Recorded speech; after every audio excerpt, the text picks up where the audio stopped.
Hoy en Vidas Cruzadas recibimos al filólogo catalán Xavier Pericay. Xavier Pericay es traductor, ha traducido al catalán obras de Balzac, de Stendhal, de Gide y ha traducido al castellano obras de importantes autores catalanes, fundamentalmente de Josep Pla. Precisamente Josep Pla está en el centro de su última obra, Aldi Herzkovich, Cenizas en la vida europea de Josep Pla, que indaga en la compañera amante que Josep Pla tuvo durante sus años en Berlín y que finalmente moriría en Auschwitz. Xavier Pericay fue también miembro de la plataforma Ciudadans de Cataluña y más tarde del Partido Ciudadanos, del que fue diputado en el Parlamento de Islas Baleares. Sobre todo ello hablamos hoy en este Vidas Cruzadas. Con ustedes, Xavier Pericay. Xavier Pericay, bienvenido. Muchas gracias. Es un placer tenerte con nosotros. Acabas de publicar un libro titulado Aldi Herzkovich, Cenizas en la vida europea de Josep Pla. Miro porque quería pronunciarlo bien. Donde indagas y explicas un episodio poco conocido de la vida de Josep Pla, un affair que tiene con una mujer durante sus años de corresponsal en Berlín. Pero vamos a aparcar un momento la conversación del libro porque quiero primero que nuestros oyentes te ubiquen también y sepan con quién estamos hablando, aunque estoy seguro de que muchos te leen tanto en The Objective como en tus libros. Cuéntanos, ¿dónde naces? ¿Por qué estudias filología catalana? ¿Y qué otras anomalías nos puedes contar? Bueno, yo nazco en Barcelona. Es filología catalana, digamos, la estudio pues tras un paso por la poesía catalana, ¿no? Yo fui poeta de un solo libro, esos poetas que hay muchos así, incluso hay muchos que ni siquiera al libro llegan, ¿no? Yo llegué al libro y luego a partir de ahí me empezó a interesar la lengua catalana, por tanto la filología catalana, y esa es la carrera universitaria que hice finalmente también, ¿no?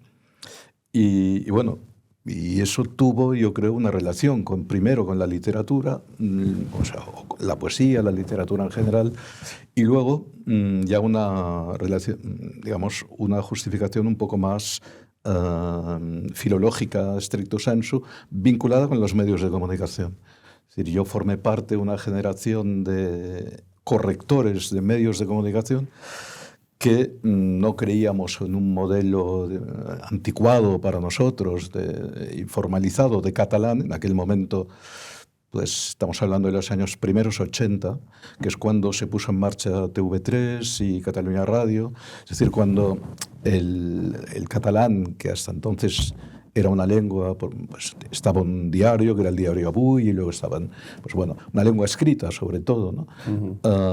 Accedió al ámbito audiovisual.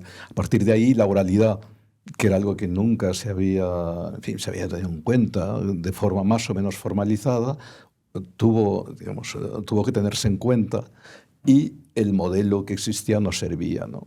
Entonces, muchos de los que nos dedicamos a eso, que trabajamos en medios de comunicación, en editoriales, etcétera, y ya éramos de una generación, en aquel momento los correctores eran gente ya de 60 años, 50, 60, nosotros teníamos 20 y pico, y ya, pues bueno, ahí hicimos de eso una especie de pequeña bandera, y fuimos ya a contracorriente, digamos, de lo que era en aquel momento el modelo oficial, ¿no? En realidad, el modelo lengua, es decir, el catalán formalizado, es que luego con muchísimo deterioro, pero eso ya no era cosa nuestra, ¿no? Que terminó triunfando en TV3 y Catalunya Radio, pues fue el nuestro, y también el Diario de Barcelona, donde yo estuve, en la época en que se publicó en catalán, finales de los 80, ¿no? Y bueno, y ese fue, digamos, mi primera vinculación con la filología, ¿no? Se suele asociar la filología catalana con la militancia en el nacionalismo catalán, ¿no? Es decir, se suele considerar que es una disciplina, un área de estudio, investigación muy militante. Sin embargo, tú rompes esa norma, porque tú eres un conocido antinacionalista, pero bueno, no sé si eres la excepción de la norma. soy bastante la excepción de la norma. Yo creo que somos 2 o 3 y pocos más los que hemos estudiado esta carrera. Nos hemos dedicado, además, no únicamente hemos estudiado la carrera, sino que además hemos hecho un trabajo específico vinculado con la carrera, ya sea en el campo de la enseñanza o en el de los medios de comunicación. Yo estuve también un pequeño tiempo en la enseñanza, en instituto, dando clases de lengua y literatura catalana, ¿no? Pero la mayoría, yo diría que casi todos, ¿no? Pues bueno, asociaron o han asociado siempre la condición de filólogo catalán a la condición, diría yo, de soldado casi, ¿no? De soldado a favor de la lengua, ¿no? Y yo creo que esto ocurre exactamente igual en el caso del País Vasco. Alguna vez lo he comentado con Jon Juaristi. Y, bueno, es decir, lo que nosotros quisimos, al menos algunos, en un momento determinado, es poder ser un filólogo catalán como uno sería un filólogo inglés o que hubiera hecho filología hispánica, o sea, una cosa normal, ¿no? Y eso era, y todavía es más, me imagino, con lo que ha ocurrido luego, absolutamente imposible, ¿no? ¿Puede tener sentido esta relación de ser un filólogo con ser un soldado en un momento en el que hay una guerra por la lengua, ¿no? Me imagino que en tiempos pretéritos, no sé, donde estaba la enseñanza en catalán estaba proscrita y el catalán no ocupaba el lugar que socialmente a lo mejor le correspondía en los planes de estudio y demás. Hablo del franquismo, evidentemente. Entiendo a lo mejor una actitud más militante en defensa del catalán, o que elegir la filología catalana como carrera tuviera un punto insurreccional. Pero ¿en qué momento eso deja de tener sentido? O no sé si a lo mejor nunca tuvo sentido. Yo no sé realmente si ha dejado. Es decir, en realidad cuando se va consolidando la autonomía, por decirlo de algún modo, pues a partir del año 80 especialmente, pero cuando ya pasa pues 10 años, 15 años, por decirlo así, la filología catalana se convierte en una fuente además de trabajo. Es decir, allí facilísimamente uno con este título encontraba trabajo, mejor o peor, pero era muy difícil. O sea, el que estudiaba filosofía o el que había estudiado no sé qué, podía estar en la calle o trabajando en un área que no era la que había estudiado. El caso del filólogo catalán, esto es impensable. No, ahora igual ya la sobresaturación, digamos, de títulos o de gente titulada no hace esto tan inmediato y tan seguro, pero en aquella época lo era, ¿no? Por eso digo que al principio pues quizá éramos gente, los que estudiábamos, pues que nos gustaba la filología en general, o nos gustaba la lengua, la literatura catalana, es decir, y había realmente una vocación, y luego eso ha pasado a ser un modus vivendi estrictamente en el caso de Cataluña, ¿no? Y también en el de Baleares, que conozco y que en este caso funciona exactamente igual, ¿no? Y además de modus vivendi, entiendo que habrá quien se decantara por la filología catalana por una sensación de arraigo, de cercanía a la tierra, por una fibra nacionalista, no solamente por una vocación pragmática, ¿no? Con esto encuentro trabajo seguro. ¿Tú nunca hiciste esa asociación? Es decir, para ti la atracción hacia la literatura catalana no tenía que ver con la memoria familiar, la infancia, tantas cosas que a veces se citan, ¿no? en estos afines. Yo pasé un tiempo, digamos, en que efectivamente no sé si llegué a ser nacionalista, pero catalanista, eso que se considera un nacionalismo de baja intensidad, ¿no? Que se llama catalanistas, sí, y coincidió en parte con la carrera que estaba estudiando, ¿no? Pero me duró poco porque al final también es verdad que yo fui dándome cuenta de que detrás de eso había una construcción nacional que a mí no me interesaba, ¿no? Pero bueno, aquello que tampoco te conviertes en beligerante contra el nacionalismo en aquel momento, ¿no? Pero te hablo de los años 80, finales de los 80, o pues por ahí, ¿no?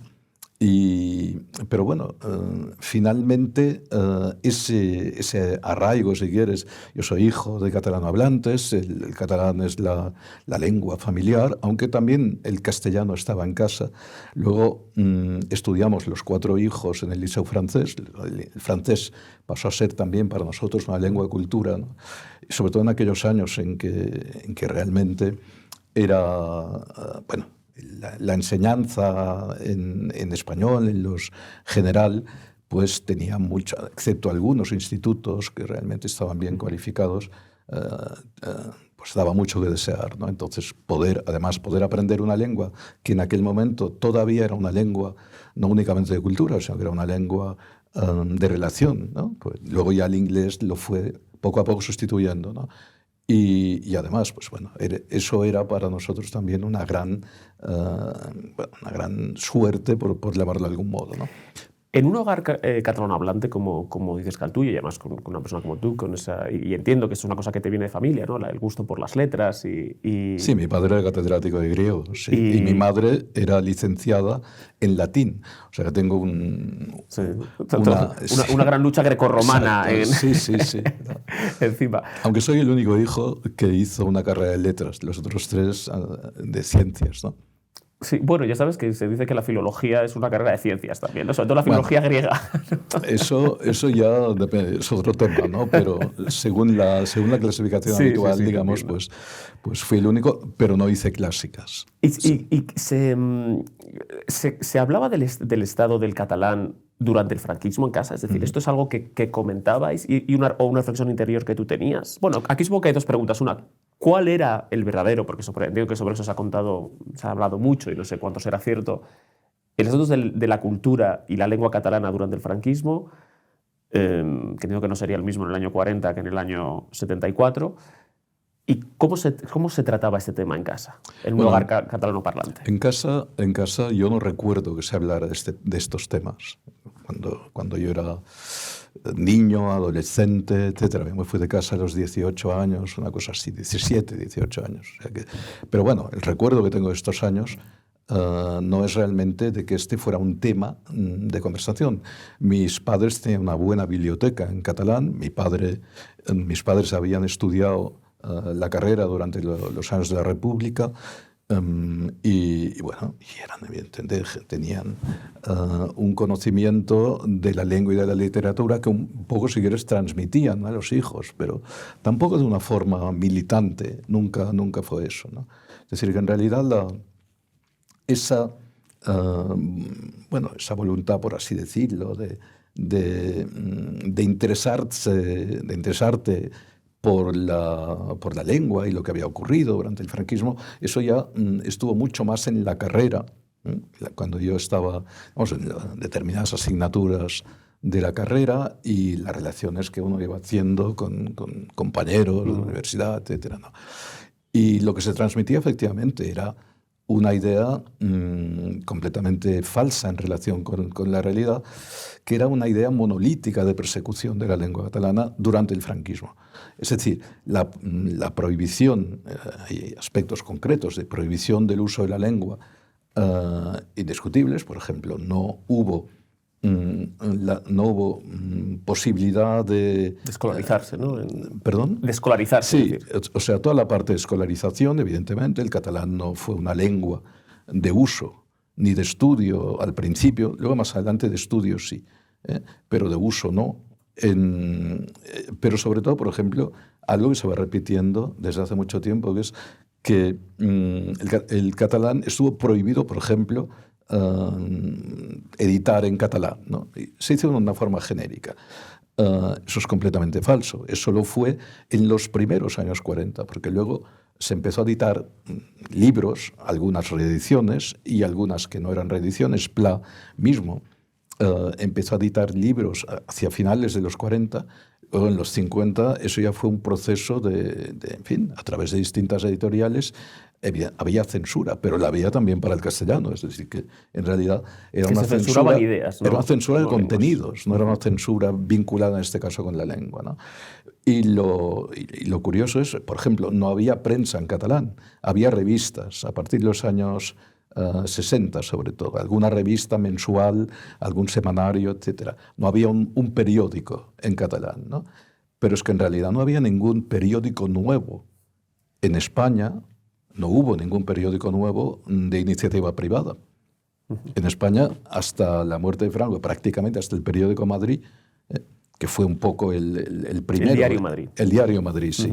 que acabó mal, además. O sea que hasta estos años de una cierta apertura de Fraga, con Fraga como ministro, no hubo realmente prensa nueva. Lo que había era la prensa del movimiento y algún viejo diario como La Vanguardia, que era evidentemente anterior a la guerra y que pudo volver a salir, igual que algún periódico también, digamos, de otra parte de España, ¿no? Entonces, de todo eso, de esa realidad, pues se construyó, y lo peor no es que se construyera, es que es así como se enseña en este momento en la escuela, la idea de que el catalán estuvo prohibido durante todo el franquismo, la idea de que no hubo libros en catalán prácticamente hasta los últimos años, la idea de que no se pudo editar en catalán, lo cual es editar, en este caso, prensa en catalán, lo cual es cierto, pero es igual de cierto que tampoco se pudo editar prensa nueva en castellano. En Cataluña mismo, el periódico Telexpress me parece que es del año, pues ahora no recuerdo muy bien, pero bueno, más o menos contemporáneo del diario Madrid. Y eso tiene que ver un poco con este intento de apertura, claro. Y el cambio de la censura previa por la censura post, ¿no? Lo que ha sido siempre muy discutido, porque esto genera evidentemente la autocensura, y fue un periodo, pero también es verdad que esto permitió a veces pues, publicar cosas que no se habrían publicado antes, ¿no? Hay también un intento de desvincular por completo franquismo y catalanismo en el discurso nacionalista actual.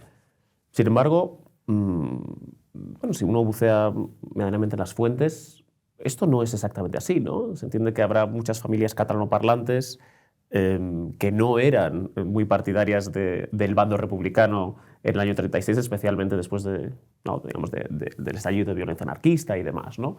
Esta asociación o esta disociación entre catalanismo y franquismo ¿es algo en lo que has pensado también?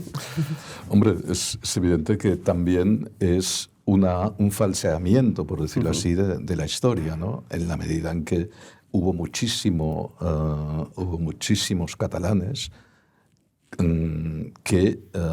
digamos, que habían votado a la derecha y que cuando vino la guerra civil y lo que ocurrió especialmente también en Cataluña en los primeros tiempos con la represión contra toda persona que fuera de derechas o que fuera católica y las barbaridades que se cometieron, pues esta gente acogió el franquismo con los brazos abiertos. Acogió el propio Ejército Nacional, entrado por la diagonal, pues como una bendición. Primero porque se había acabado la guerra, pero también porque llegaba el orden, de algún modo, ¿no? Bueno, esa imagen es una imagen que el franquismo, perdón, que el nacionalismo nunca ha querido, no digo que no quisiera reconocerla, pero hay un caso curioso, anecdótico, pero que es muy significativo. El padre de Pascual Maragall, en unos diarios que llevaba en aquel momento, y era un hombre que venía de una tradición evidentemente de catalanismo, no de izquierda, pero bueno, de catalanismo tampoco de derecha, es decir, de republicanismo, ¿no? Pues entonces él en el diario que llevaba en aquel momento anota con absoluta ilusión, complacencia, la entrada, digamos, del Ejército Nacional por la diagonal. Es decir, es un momento que luego, eso, curiosamente, cuando se escribió la biografía de Pascual Maragall, una vez, digamos, esto es algo que las autoras de la biografía habían incorporado, y cuando el hermano, Ernest, pues bueno, vio, creo que incluso ya impreso, el libro, y vio que se reproducía esto, del que también era su padre, ¿no? Que pues mandó retirar toda la edición, se destruyó literalmente y se volvió a escribir el libro. Borrando ese pasado filofranquista, y digamos, estamos ¿no? hablando, imagino, del año, pues justo cuando debía ser el 80, vamos a ver, no, el 98, 99, por ahí, cuando Maragall estaba preparando el paso, ya no era alcalde, y estaba preparando el salto a el año... El 2003 fue cuando ganó por primera vez. O sea, bueno, sí, no ganó cuando fue no ganó, investido, ¿no? pero Sí, sí. digamos, y esto era antes del 99, que fue cuando pues, no logró la presidencia, ¿no? Y bueno, pues este es un ejemplo, me parece además muy gráfico, de cómo se ha tratado la historia y por tanto cómo se ha tratado la verdad en Cataluña, ¿no? Pues este señor, que además ha estado en un tris de ser alcalde de Barcelona, aparte de que pues, actuó de este modo, ¿no? Y bueno, evidentemente las autoras supongo que también lo permitieron hasta cierto punto. Lo permitieron porque bueno, el resto del libro estaba ahí y le cambiaron el trocito ese, lo eliminaron, no sé exactamente ya cómo, pero no figura en el libro que circula, ¿no? Has mencionado antes a Josep Pla, que es la figura central del libro que acabas de publicar, pero también una figura central de tus estudios, ¿no? Quería que nos hablaras un poco sobre él. ¿En qué momento te empieza a interesar su figura? ¿Crees que es un escritor suficientemente valorado? Él escribió mayoritariamente en catalán, aunque también tiene alguna obra original en castellano, pero está muy bien traducido, entre otros por ti, ¿no? Sí, bueno, pero esto es lo de menos, ¿no? Lo que sí es importante es que se ha traducido mucho últimamente Pla y es un gran escritor. Compararlo con otros escritores pues siempre es un poco complejo, pero aquí, por ejemplo, en el libro citamos una observación que hizo Gabriel Ferrater en el año 66-67, en una conferencia que dio en la Universidad de Barcelona, en un ciclo de conferencias, hablando de la prosa de Pla, y allí dejó caer algo que efectivamente es cierto, ¿no? Que a Pla, para ser un gran escritor europeo, teniendo en cuenta que es un memorialista, ¿no? Le faltó abordar el tema de la intimidad, ¿no? Que es lo que nosotros en este proyecto, digamos, hicimos un poco con el caso de Ali. Es decir, abordar el proyecto significa, pues, bueno, ir un poco más allá de lo que fue Pla, ¿no? Y en el libro, bueno, si acaso luego ya lo comentamos, pero Ali fue dentro de todo, de las mujeres de Pla, aquella, en la obra completa al menos, ¿no? De la que Pla dio una mínima, un mínimo perfil, ¿no? Que luego permitió ir más allá, ¿no? Pero vaya, aparte de esto, que es indiscutible, Pla es un grandísimo escritor. Es un grandísimo escritor en catalán, es un grandísimo escritor en castellano, porque además Pla escribió en Destino, pues, los famosos calendarios sin fechas, durante prácticamente casi 40 años, semanalmente, grandes reportajes también, y luego lo que escribió antes de la guerra, que había muchísimo reportaje también escrito originalmente en castellano, ¿no?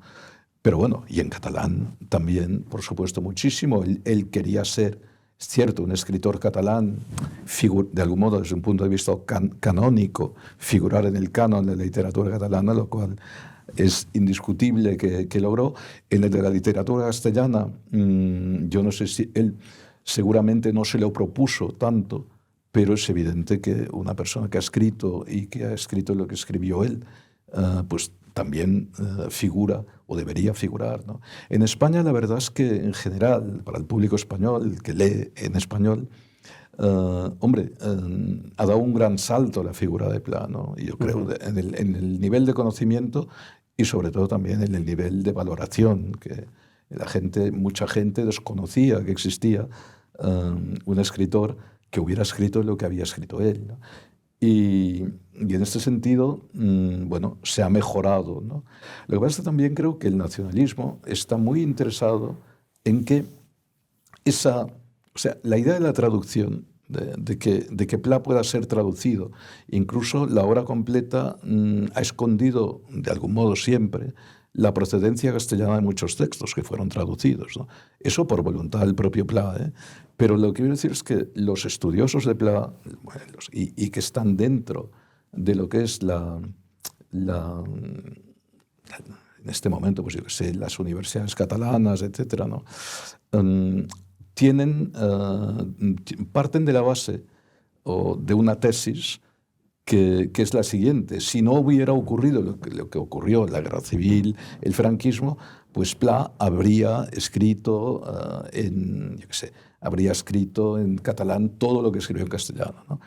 Lo cual es discutible, porque Pla escribió en castellano también porque veía por ejemplo, todo lo que es periodismo, y en realidad toda la obra de Pla es periodismo, de algún modo, toda sale de los periódicos, prácticamente toda. Y todo es observacional, digamos, ¿no? Sí, claro.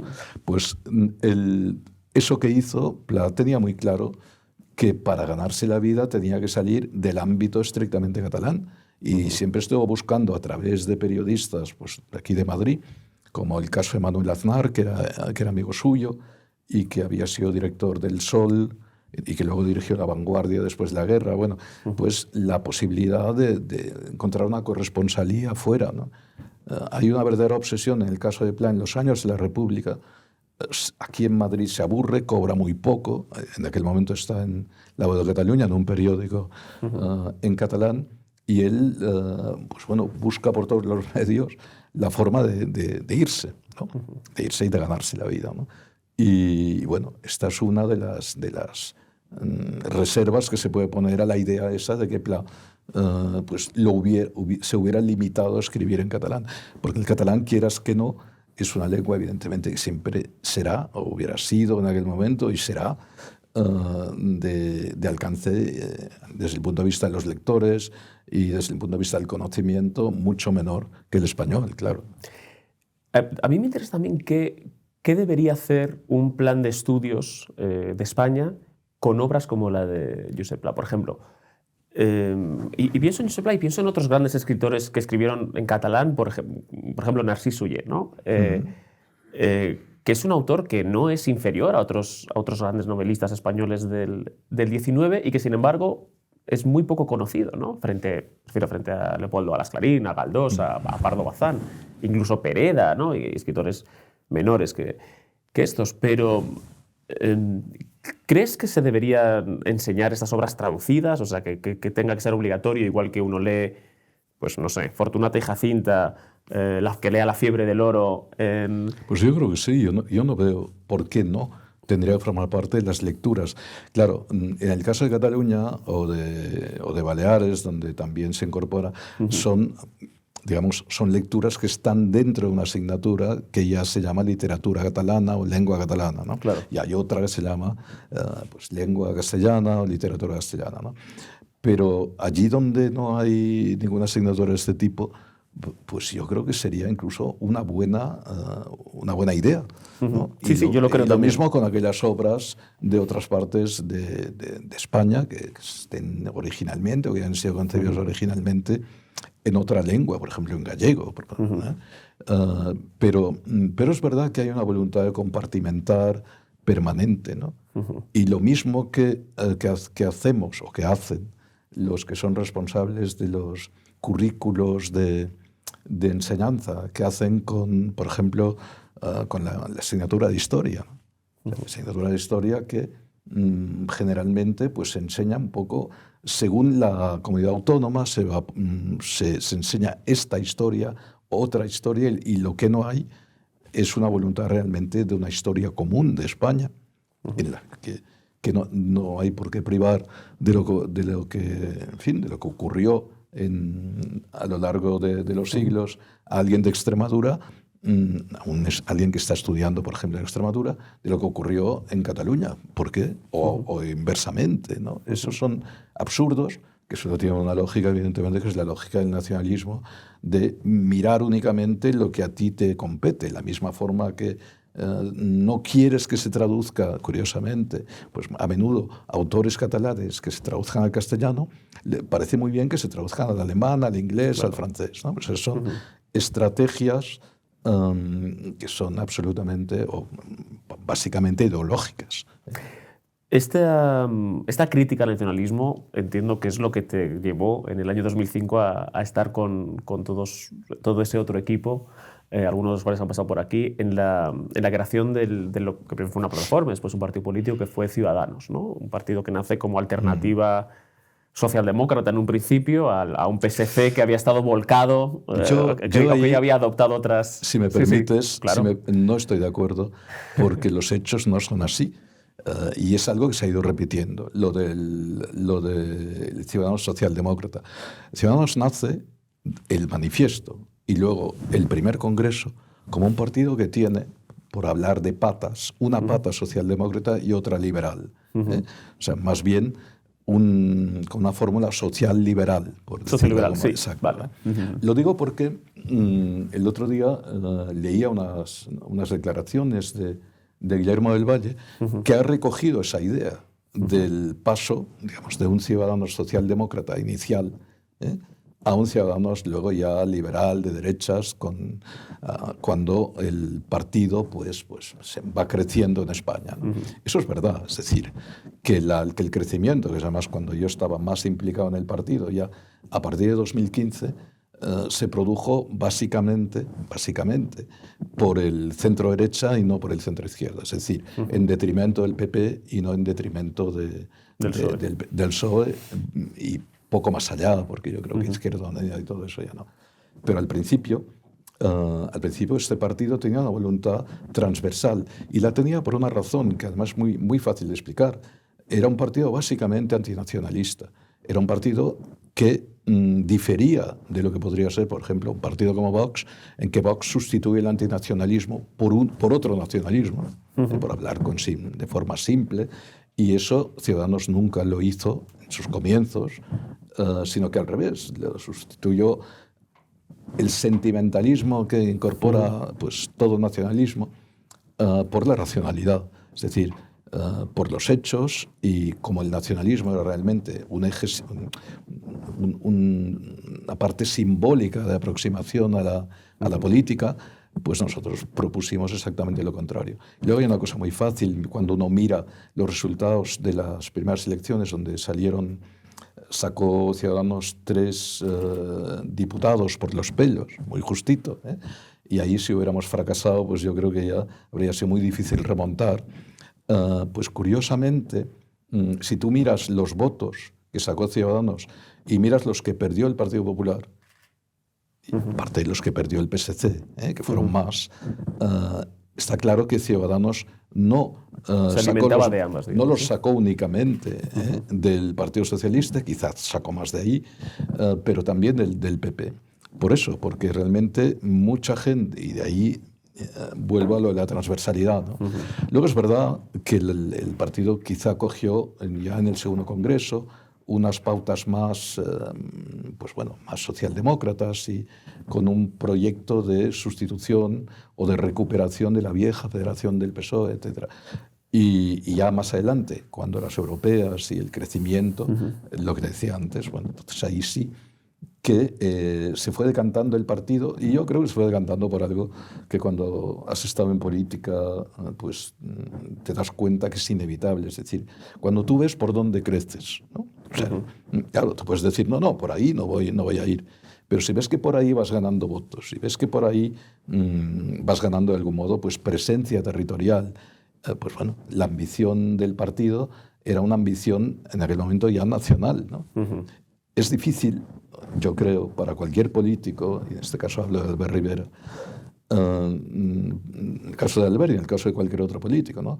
Pues si ves que por ahí se puede realmente, pues hay un nicho de voto enorme, que es lo que ocurría en aquel momento también, en parte porque el Partido Popular estaba de capa caída. En crisis, ¿no? por la corrupción y tal. Sí. Pues bueno. Pero bueno, orientar, digamos, los principios del partido hacia donde hay un nicho de votantes y no... Sí, eso fue posterior, sí. Claro, eso... cuéntame, ya que hemos abierto el tema de Ciudadanos, tú fuiste diputado en Baleares y no mucho después te das de baja, ¿no? Del partido. No mucho después, ¿no? Bueno, es decir, pero pocos años, ¿no? Yo fui diputado en 2015, en las elecciones de 2015. 4 años después, entonces, más o menos, Entonces, sí, estuve en la legislatura y al mismo tiempo estuve en la ejecutiva del partido, ¿no? Y yo quiero saber qué pasa desde Entonces, no, ese momento. entonces vas viendo, bueno, pues vas viendo un poco a tu alrededor también lo que ocurre, porque en realidad ya mi principal crítica era pues el funcionamiento interno del partido, algo que probablemente ocurre en todos los partidos, ¿eh? Pero también había una cierta voluntad bueno, de regeneración de la política en el caso de Ciudadanos. Y no únicamente en la política entendida como lo que un partido puede hacer cuando gobierna o cuando forma parte, digamos, de un parlamento, sino también del propio funcionamiento del partido. Es decir, una mayor democracia interna, en la toma de decisiones, etc., ¿no? Entonces, el comité ejecutivo cada vez, a pesar de que éramos 30 y pico, no sé cuántos, pues era cosa de 4 o 5 y poco más, ¿no? Y las decisiones se tomaban pues, de un modo que a mí ya al final vaya, no me gustó y coincidió además lo mío con la crisis fuerte cuando Tony Roldán se va, etcétera, ¿no? Yo en aquel momento pues estaba ya con la decisión tomada de dejar la ejecutiva, no dejar el partido aún, pero sí la ejecutiva, y lo hice justo después. Fue una coincidencia, pero aquello terminó también de decidirme, ¿no? Esa era mi crítica principal, no el hecho, por decirlo así, de que el partido se hubiera ido orientando, porque mantenía también, y eso se olvida, pero vaya, un discurso a la vez socialdemócrata en determinadas cuestiones, ¿eh? O sea, que no es que hubiera renunciado, por decirlo así, a toda la parte social, ni mucho menos. Lo que pasa es que es verdad que ese perfil y luego la aparición de Vox, que lo que hizo fue también que pareciera que el partido tenía que defenderse de Vox, ¿no? Pero tampoco no se hizo de una forma muy nítida, sino que lo que realmente interesaba era ocupar el espacio del Partido Popular, ¿no? Para defenderte de Vox, lógicamente, esta era una fórmula, ¿eh? Y bueno, y más allá de eso, luego ya vino lo del año 2019, las 2 elecciones, la caída en picado de una elección a otra, la disyuntiva o no disyuntiva de pactar con Sánchez, ¿no? Que ahí es algo que algunos en la ejecutiva en aquel momento consideramos que probablemente que lo que había que lograr era que fuera Sánchez el que dijera que no. Pero ahí no quiso Albert en ningún momento dar ni siquiera el paso, ¿no? Es decir, la estrategia era vamos a dejar que se queme, ¿no? Y luego ahí estaremos nosotros, ¿no? Y esto, como es lógico, pues bueno, salió bastante mal, ¿no? ¿Saliste desencantado de la política? Bastante. En parte, bastante. Pero también es verdad que aprendí mucho. O sea, son cosas que a veces... aunque estuve únicamente, digamos, como representante político 4 años y militando en el partido también. Yo lo fundé, pero no milité. Luego, cuando entre el manifiesto y la fundación del partido, pasó 1 año, ¿no? Y ahí sí que estuve pues, activo en la medida de mis posibilidades, porque yo tampoco vivía en Barcelona, pero bajaba a menudo desde Mallorca, ¿no? Pero luego yo ya de algún modo dejé que el partido funcionara solo. Alguna vez en algún mitin, en algunas elecciones me apuntaba, digamos, para participar, pero poco, ¿no?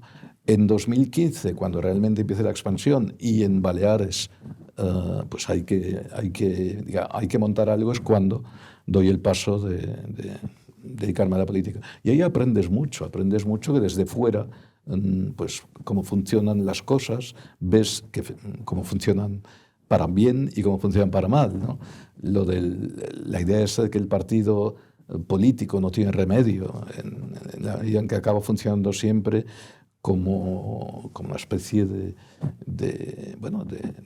cápsula de hierro que ahí está, de algún modo, difícilmente penetra lo que puede ser pues, un poco las inquietudes sociales y todo eso, y sobre todo la transparencia y también lo que decíamos antes sobre la democracia interna y todo eso, ¿no? Esas cosas que las podías presumir, pero bueno, las acabas viendo cuando estás dentro, ¿no? Lo que pasa es que al final alguien tiene que dedicarse a la política, ¿no? Y eso es evidente, no puedes tampoco dejarla de lado. Y lo que sería, vaya, algo que algunos hemos reclamado muchas veces y que creo que es imperativo, pero que no va a suceder, que es la modificación de la ley electoral y de la ley de partidos, sobre todo de la vinculación, digamos, del candidato directamente con sus electores, ¿no? Que esto es algo fundamental, es decir, que las listas cerradas son un drama. Son un drama porque al final el que va de número 2 ya para abajo, ese ya está ahí un poco por obediencia y poco más, ¿no? Porque realmente pues, ha entrado en la lista el candidato y por ahí pues está en esta lista. Esperar ahora, por ejemplo, con todo lo de Sánchez y del PSOE, esperar que alguien de las listas del PSOE pues pueda traicionar a Sánchez es inconcebible, porque ninguno de ellos se debe a sus electores. Se debe a quien hace las listas. Claro, o sea, se debe a que están las listas y probablemente, en muchos casos, por haber apoyado a Sánchez en 2016, me parece, cuando tuvo todo aquello del Comité Federal, o por lo que sea, o porque es amigo de la infancia, porque ya se ve un poco cómo reparte los cargos en las empresas públicas, ¿no? Pues pensar que alguien puede traicionarle, porque al final ya funciona en términos de traición, ¿no?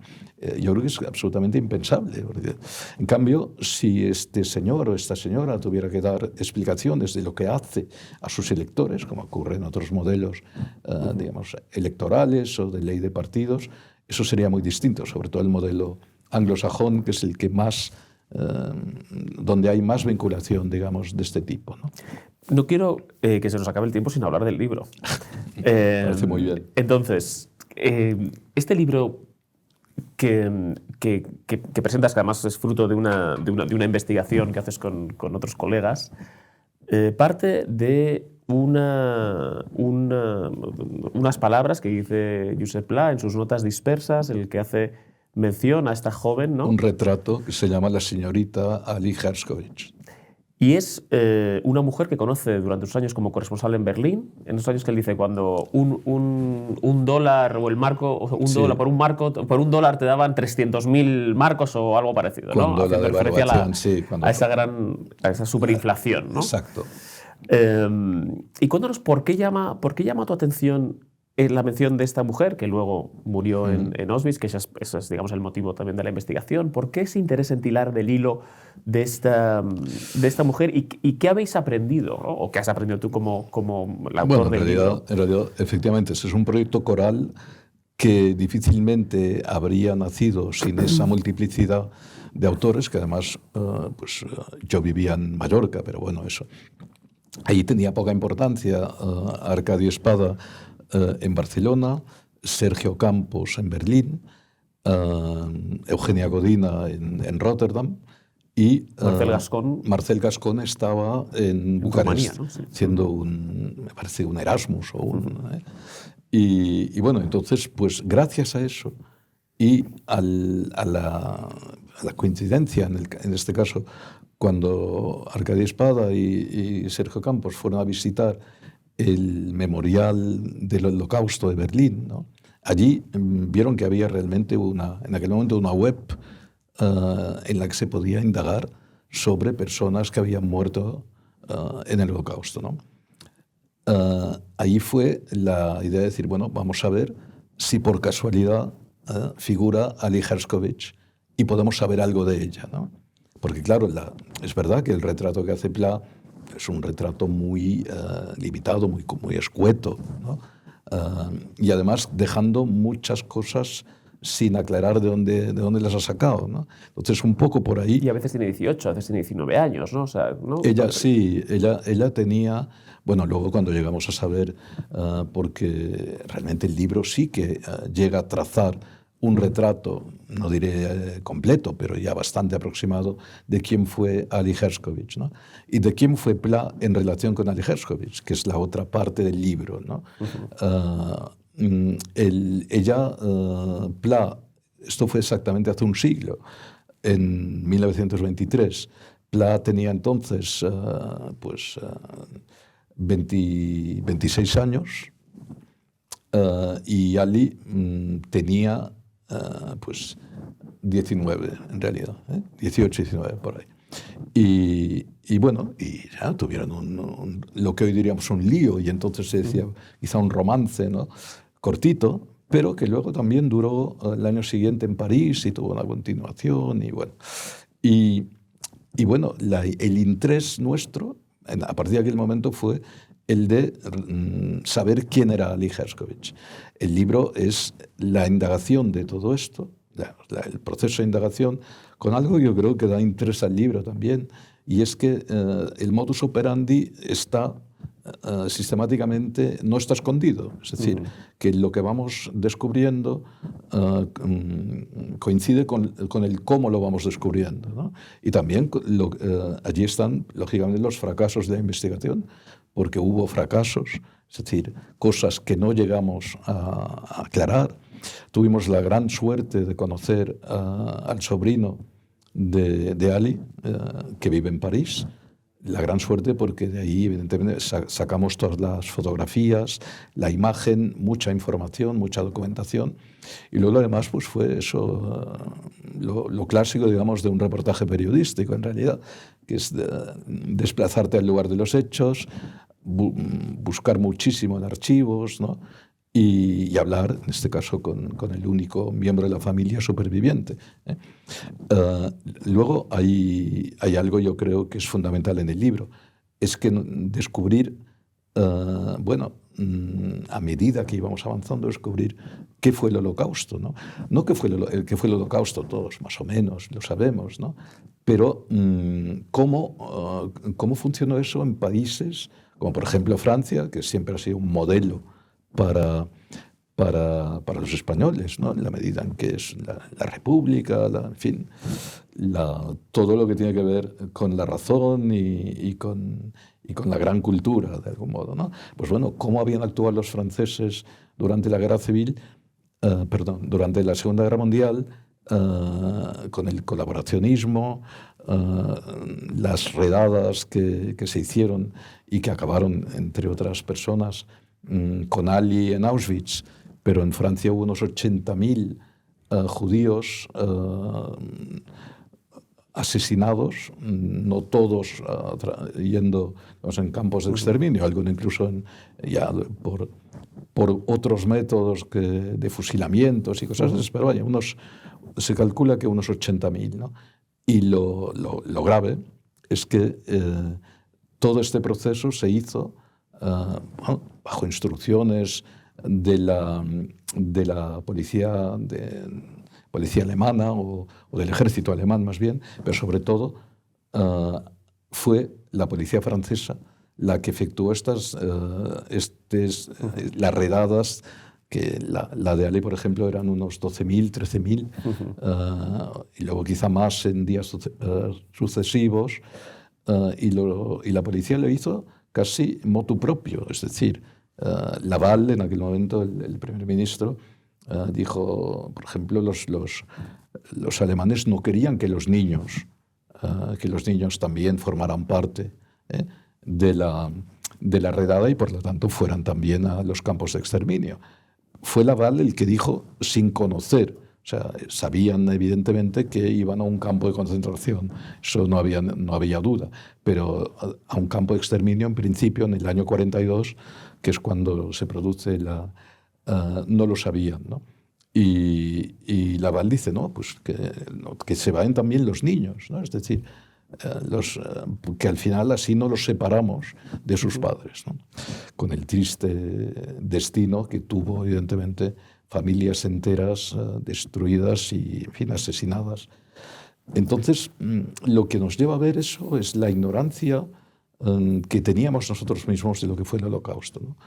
Ignorancia y, sobre todo, de la importancia que tiene cuando piensas que todos estos 6 millones, digamos, de judíos eran 6 millones de europeos. Es decir, eran 6 millones de seres humanos que además formaban parte de lo que es Europa. Entonces, cuando hoy, por ejemplo, todo el tema de Israel y demás, ves un poco la forma de actuar de la Unión Europea, es inconcebible. Es decir, es inconcebible la reserva, no digo ya la crítica a veces, contra, no diré yo, si es los procedimientos pues ahí se puede discutir, algún exceso, etcétera. Y esto no digo que no haya habido excesos, claro que los puede haber habido y los así, pero lo que está ocurriendo entre Israel y Hamás es realmente un enfrentamiento de orden interno, en la medida en que hay un grupo terrorista dentro del Estado de Israel que no es identificable con Palestina y que no es identificable con el Estado palestino, que es evidentemente reprimido por el ejército israelí. Pero eso es algo que, siendo lamentable todo lo que ha ocurrido, hay que saber dónde está el origen y hay que saber realmente la situación en la cual se encuentran los israelíes. Yo creo que lo que han vivido realmente y la responsabilidad que Europa tiene en relación con lo que ocurrió es algo que, desde el punto de vista al menos de la Unión Europea, debería haber, digamos, tenido un trato distinto, mucho más. En el libro haces hincapié, y creo que sería muy bueno terminar aclarando esto, ¿no? Que a Francia le cuesta mucho reconocer lo que tiene de colaboracionista, ¿no? De Francia se ha resaltado mucho. Le costó hasta el 95, en que Chirac ya era en aquel momento el presidente de la República, hizo un discurso famoso en el que reconoció y pidió perdón en nombre del Estado francés por todo lo que el Estado había cometido durante la Segunda Guerra Mundial, es decir, lo que estamos comentando antes, ¿no? Pero la población francesa, efectivamente, ¿no? Esa idea de culpa no la tenía, en gran parte no la tenía, ¿no? Y tenía incluso una conciencia más heroica de la resistencia, ¿no? Absoluto, claro, porque eso tiene la contraparte, ¿no? Como si en realidad lo único recordable de estos años fuera la parte resistencial, que evidentemente la hubo y fue, en fin, absolutamente encomiable, pero es que hay otra parte, ¿no? Una parte oscura que no. Y en realidad, cualquier país hay que reconocer lo bueno y lo malo en la historia misma, reconocer los hechos, sobre todo, ¿no? Y eso no ocurrió en Francia, ¿no? Y luego está el caso español, que probablemente porque la expulsión de los judíos se produjo, y aquí hay muchos menos judíos, ¿no? De los que podía haber en Francia, o en el caso de Holanda, que es otro caso clamoroso también, porque Holanda era un poco un refugio al que iban a parar los judíos. Los movimientos siempre fueron del este al oeste, ¿no? Hay unos libros magníficos de Joseph Roth que cuentan un poco todo eso, ¿no? Y claro, cuando empieza el nazismo, pues todo eso se va, los refugiados van llegando del este, y cuando empieza la guerra, también la Segunda Guerra Mundial, hasta que evidentemente, claro, nada más entrar los alemanes en Holanda, se encuentran ahí también con una gran cantidad de colaboración por parte de los propios holandeses, ¿no? Y España, curiosamente, frente a esto, digamos que no tuvo prácticamente ninguna participación durante la Segunda Guerra Mundial. Luego, con todo el tiempo que ha pasado desde entonces hasta ahora, ¿no? Y eso es algo que a nosotros nos sorprendió, por ejemplo, que esto no se explique, no se enseñe, ¿no? Es decir, hablábamos antes de los currículos de historia, pues esto es algo que habría que explicar. No se puede hablar de Europa sin hablar de esto que ocurrió no directamente en España, pero aquí al lado, en Francia sobre todo, pero también. Aquí al lado y hace muy poco tiempo, ¿no? Para lo que son en términos históricos, hace muy poco tiempo. Claro, pero de todos modos son cosas fundamentales, pues si los currículos hablan de la Unión Europea, de la construcción de Europa, pues todo esto tiene una base, ¿eh? Y la base evidentemente es la superación de los nacionalismos y de los enfrentamientos de los nacionalismos que nos llevó, o llevó en aquel momento, a la Segunda Guerra Mundial, también a Primera Guerra y luego Segunda Guerra Mundial, ¿no? Entonces, claro, todo eso tiene una parte fundamental que fue la destrucción de los judíos europeos. El libro, por decirlo con el título de Hilberg, ¿no?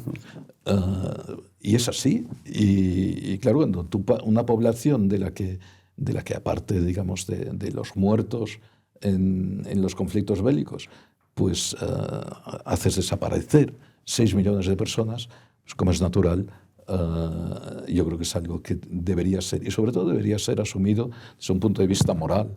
Y fue lo que nosotros tratamos de hacer en este trabajo, y que yo creo que se refleja bien en el libro, ¿no? Es decir, la asunción de que eso también es cosa nuestra como europeos. Es cosa nuestra, y como dice Pla en un momento, en un párrafo citado, o bueno, como insinúa Pla, no se ve venir, ¿no? Él dice, ¿no? Hay un momento en el que dices, sería una estupidez que se prescindiera de los judíos en Alemania cuando buena parte no es exactamente como lo expresa, ¿no? Cuando dice buena parte de la actividad y la fuerza y todo se debe a ellos, ¿no? Es que además hay una cosa muy, muy sintomática, que es que eso nos lo dice ya el propio Pla en el retrato que hace de Ali Herskovich. Es decir, Ali Herskovich, la música que le gustaba era la música militar. Ali Herskovich era alemana por encima de todo. No era una judía, no era religiosa, ¿no? Era judía porque, bueno, de raza, ¿no? Sí.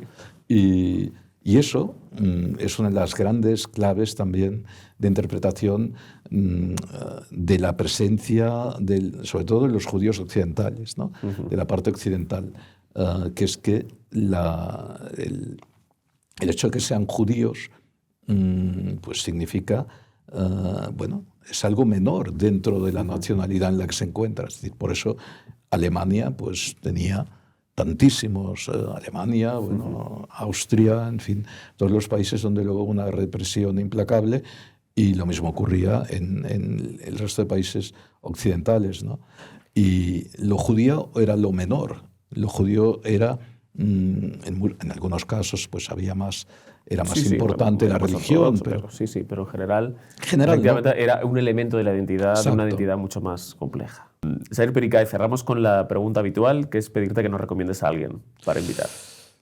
Bueno, como realmente la sección lleva ya mucho tiempo, y además con éxito, y yo mismo he leído, sobre todo he visto pues muchísimas entrevistas, pues cada vez es más difícil, ¿no? Además, porque muchos de los que dirías ya han pasado, ¿no? No, pero hay una persona que yo creo que es uno de los mejores ensayistas que hay en este momento en este país, y un gran crítico literario, que es Ferran Tutan, uno también en este caso que yo conozco desde hace muchísimos años y gran amigo, y que tiene un libro, por otra parte, que recomiendo, que es Imitación del hombre, un libro que había salido en catalán hace bastantes años, y ahora hace pues 3 o 4 años, yo creo, salió la versión castellana, y que anticipa muchísimos de las cuestiones, sobre todo de políticas identitarias, socialismos, feminismos, y un poco que luego han sido, que son tema constante hoy en día, ¿no? Y bueno, aparte de que es una persona cultísima y con la que seguro que lo que nos pueda decir, de algún modo, y me incluyo ya entre los que van a escucharle, seguro que será muy interesante, no lo dudo. Tomamos nota. Muchísimas gracias. A vosotros.